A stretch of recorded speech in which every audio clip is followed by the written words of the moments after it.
제주대학교 링크플러스 안전교육 화재사고 대처법을 알아보도록 하겠습니다. 화재 신고 방법은 첫 번째, 연기나 불꽃을 발견하면 불이야 하고 주변에 알린 후 119에 신고합니다.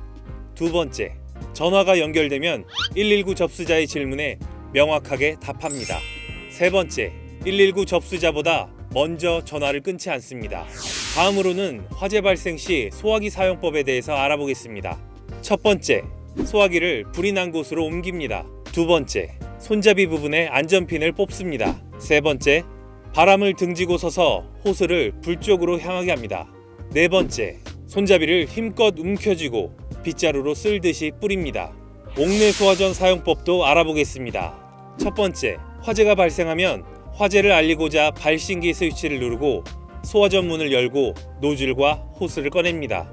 노즐을 가지고 간 사람이 물 뿌릴 준비가 됐다면 소화전함 개폐 밸브를 돌려 개방합니다. 세 번째, 노즐을 잡고 불이 타는 곳으로 물을 뿌립니다. 마지막으로 화재 발생 시 대피 요령을 알아보겠습니다. 첫 번째, 엘리베이터는 절대 이용하지 않고 계단을 이용하며 아래층으로 대피 불가능한 경우에는 옥상으로 대피합니다. 두 번째, 연기나 불길 속을 통과할 때에는 수건을 적셔 입과 코를 막고 낮은 자세로 이동합니다.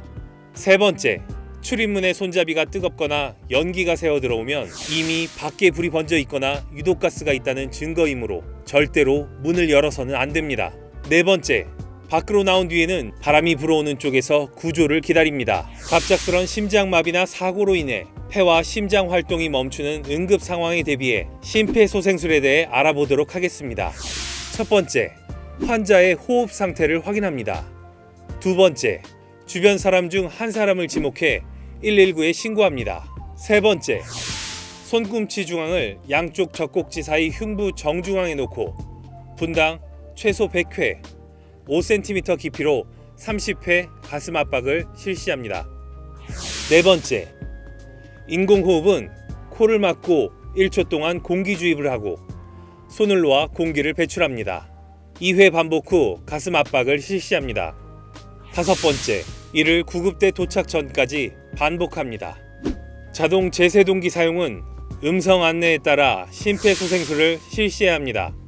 첫 번째, 자동 제세동기의 전원을 켠 후 우측 쇄골 아래쪽과 좌측 가슴 바깥쪽 아래 겨드랑이 중앙선에 패드를 부착합니다.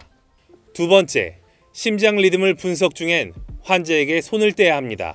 세 번째, 제세동이 필요시 자동 충전 후 제세동 버튼을 누릅니다. 네 번째, 119 구급대원 도착 전까지 심폐소생술과 제세동 과정을 반복합니다.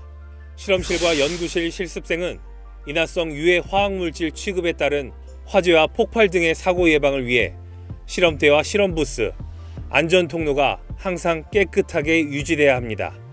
유해물질이 누출되었을 때에는 반드시 폐액 수거 용기에 안전하게 버려야 합니다.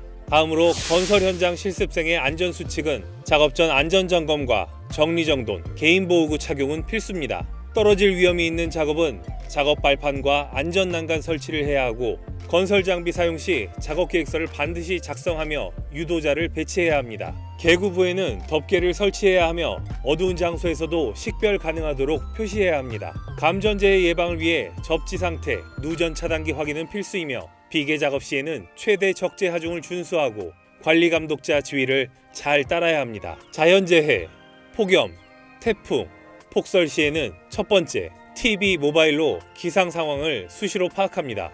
두 번째, 출퇴근 시에는 대중교통 수단을 이용합니다. 세 번째, 출근을 못하게 되는 경우에는 학교로 반드시 연락해야 합니다.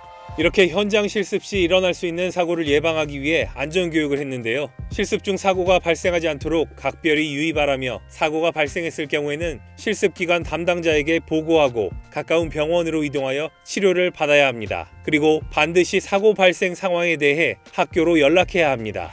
마지막으로 일반 안전수칙 보시면서 모두 사고 없는 안전한 현장 실습 되시길 바랍니다.